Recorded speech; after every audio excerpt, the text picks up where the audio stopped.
4 years ago, I was invited to give a talk on the Gold Coast at a conference. And on the day of my talk, as my flight landed at Coolangatta, and it was okay for us to turn on our mobile phone reception, I received this message. So, great to see you on the program.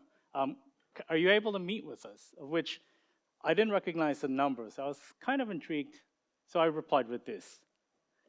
Yeah, but who are you and you know, who is us? Of which Ron replied by saying, well, you know, everything will be made clear. So I was new in my job at the time, and to be honest, I figured this is about as clandestine and intriguing as it's going to get for me in my job. So I replied with that.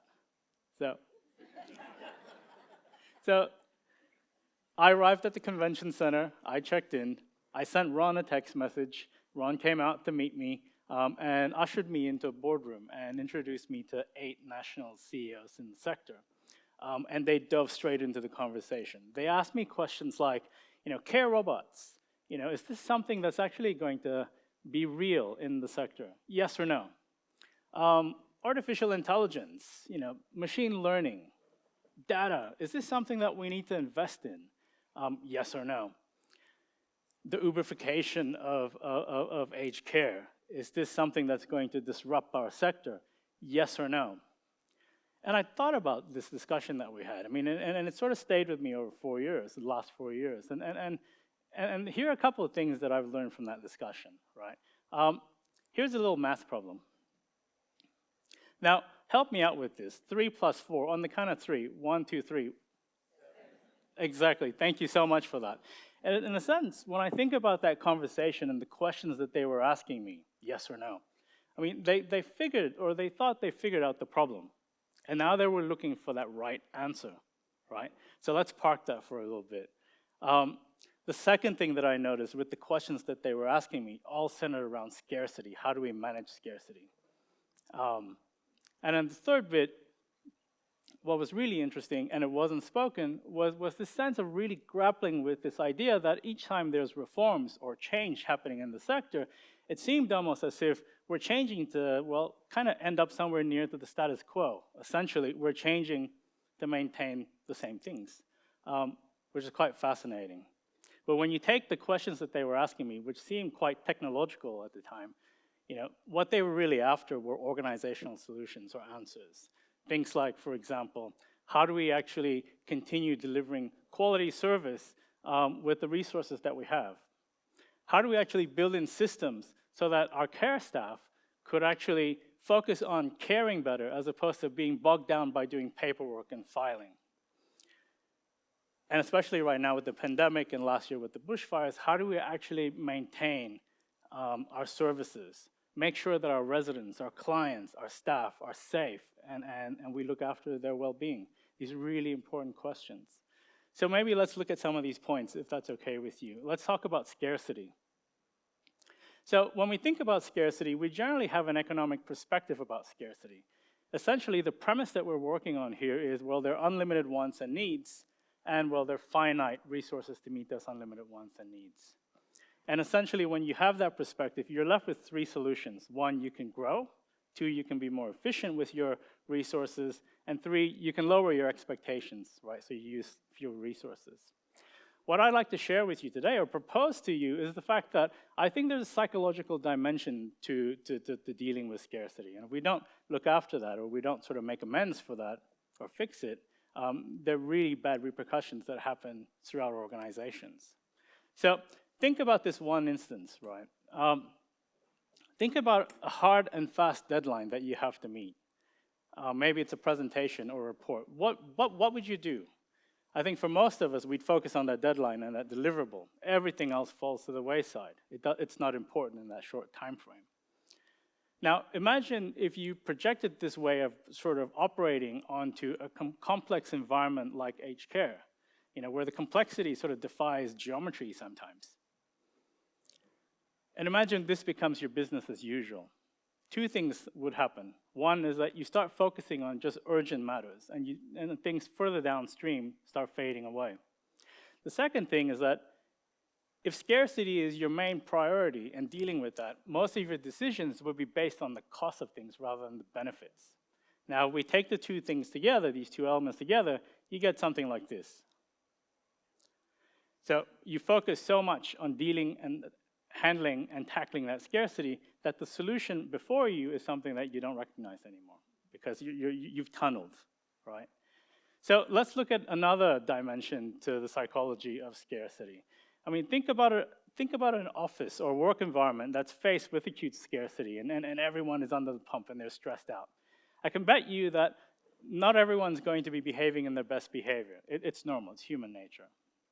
So John von Himpel and Karen Gonzalez-Corrali did a really interesting experiment and it involved two things, right? They had two groups. One group had to memorize an 8-digit number, and they would bring individuals into a room and serve them with a chicken's feet dish. Assuming that this is a Chinese dish, they upped the ante, and the waiter was Chinese. So the logic of the study was to see, well, if you were stressed out, how would you behave if you were presented with something that is quite confronting and served by someone whose culture produced that, right? The findings for you could be interesting or quite obvious. They found that that group that had to memorize that 8-digit number who were stressed out when they were presented with that dish pretty much had a high rate of just telling it as it is. In fact, their article is essentially entitled, "That's Bloody Revolting," and which is a direct quote of one of the test participants, right? So when we're faced with scarcity and you're really stressed out, one thing happens. Executive control goes down. Your ability to react to something tactfully, maybe diplomatic, diminishes.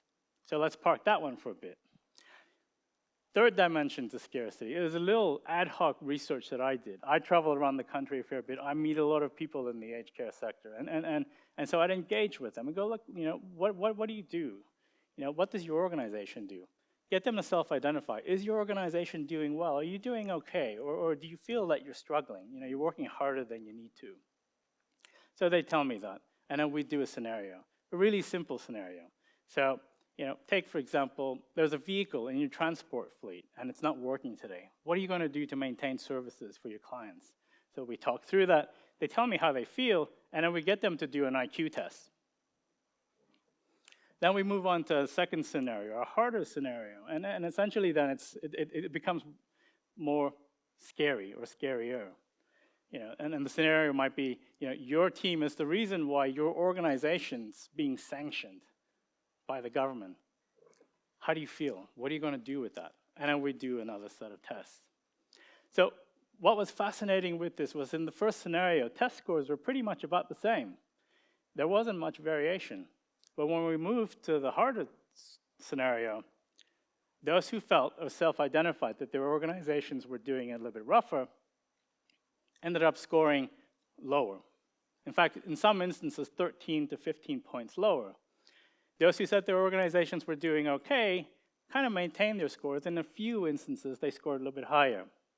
Now, there are 2 points here that makes this really significant. One is that intelligence isn't fixed. It's kind of dependent on the situation that you find yourselves in. The second point here that's really important to note is that if you had average intelligence, scoring 13 to 15 points below essentially marks you as, well, intellectually inept. Score on the other end, you're intellectually superior. So imagine if you're a decision maker having to make important decisions that affect people's lives with those sort of cards that are being dealt to you, right? So when we bring all of these elements together, essentially what you have is, well, decision makers and organizations that, well, lose sight of opportunities to make things better. You become dumber, and you become more impulsive. Now, think about this sort of at a workforce level. A supervisor snaps at her staff. We view them as being, well, perhaps abusive, perhaps a lousy leader. A care worker who isn't able to sort of attend to what they need to attend for a resident or a client in a timely manner ends up being seen as perhaps, well, negligent, sometimes even abusive, depending on the circumstances. A staff member whose job role has expanded, their scope has expanded to the point where it's beyond what they know, their skill set, but haven't been provided with proper training, well, is seen as being, well, inept, right?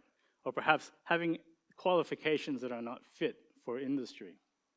But what I like to propose is that the individual element might be true, but at the same time, the context that they've been placed in also plays a key factor. Scarcity, once again, right? So look at the standard operating procedure then across the sector. It's what I call the aged care scarcity cycle. So what's the problem here? Well, you've got complex issues. You've got lots of problems, not enough money, not enough time. And the fix essentially is well, we'll look at things that are urgent and sort of address that quickly, right? Things that are a little bit less important can sort of wait. And then the outcome of this is that you're putting out immediate fires, but new fires keep coming up. Remember what we talked about earlier on about how change just seems to maintain the same things, to maintain the status quo. So how do we actually address this? And I guess for me, I think it's rooted in how we learn and subsequently solve problems, right? Denise Parks and Patricia Reuters-Lawrence did a research paper or research project where they scanned brains of younger individuals and older individuals while these individuals were doing cognitive tests. What they found was that for younger individuals, they tended to activate more specific parts of their brains, right? For older individuals like myself, they tended to activate more broader areas of their brains. Now, I thought when I first read this, like, oh, right, that's great, a win for me, right? As opposed to my daughter who's sitting over there, 7 years old. But the truth is that what they also found was that as you get older, your memory and processing abilities decrease. What was really interesting is that your ability to retain and understand worldly knowledge pretty much stays the same right across the board. And so the both of them came up with this theory called scaffolding. So when someone like myself is confronted with new information, or I'm trying to learn something new, or a new challenge, my brain is actually, well, making broader connections on things that I've actually learned in the past to make sense of the new thing or the new activity that we're trying to do. So a really important point there. So let's sort of leave that for the time being. I'll show you a little video here, a little video clip of my daughter learning to walk for the first time, right? Fascinating stuff. 3 years later, this is her surfing.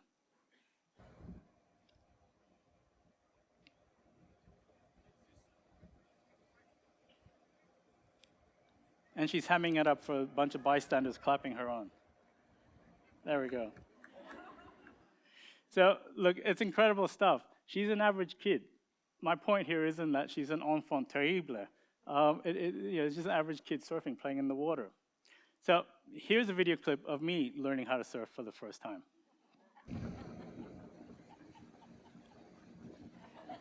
All right. Feel free to laugh with me, all right, guys? Feel free to laugh with me.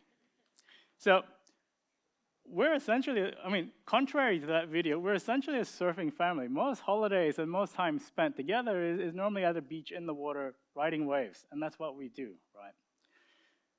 The point that I'm trying to make here is that we're not destined because of the research that I've just shared with you.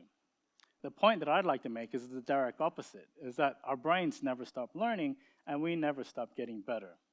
There's a piece of research that was done that looked at Nobel Prize laureates, and what they found was that these Nobel Prize laureates were 22 times more likely to have amateur hobbies and passions outside of their field of expertise. In fact, here's a photo of Richard Feynman, famous physicist. He was also an avid bongo player. In addition to that, he was an actor, and he liked cracking safes, which I think is pretty neat, right? We can always improve, and we can always get better. And that's something that is really important. The way of doing it is to expose yourself to new ideas, challenge yourself to do new things. And I suppose, forums like this or events like TEDxCanberra fulfill that really important role, right? A really good way of capturing this is to think about a quote from the Zen monk and teacher, Shunryu Suzuki, who once said that in the mind of a beginner, there are many possibilities. In the mind of an expert, there are only few. So let's hold on to that for a bit. Remember that math problem that I got all of you to do? If we really wanted to change aged care or make it better, the way of looking at it is slightly different from, let's say, the questions that were posed by those CEOs that I had that conversation with, right? We needed to look at it in a way where there are many possibilities, just like what Suzuki said. So help me with this, okay? On a count of 3, think about your solution to this problem, and on top of your voice or your lungs, say it back, all right? 1, 2, 3. Exactly, there's a cacophony of solutions, and that's the important bit. And to be honest, you know, you're proof right now that, well, you can change aged care, make it better. There's more ways than one of doing it, and that's the important bit, right? So thank you so much for that.